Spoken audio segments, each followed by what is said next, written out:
How to change investor profile on Robinhood. In this quick video, I'll show you how to change your investor profile on Robinhood, including things like your experience, goals, and risk tolerance.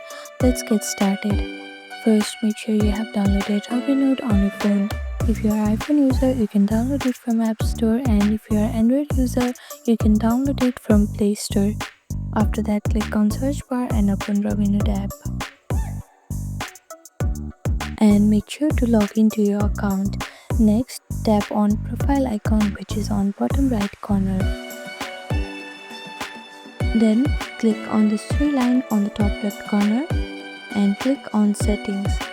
Now tap on personal information or directly look for investor profile.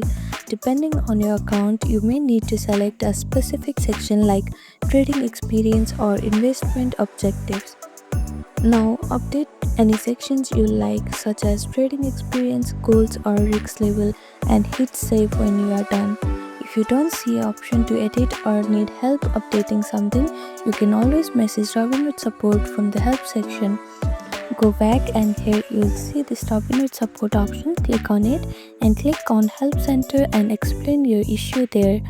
And this is how you can change your investor profile on Robinhood. Thank you for watching this video. Please do not forget to like, share, and subscribe to our channel, and comment down below if you have any other queries. Thank you.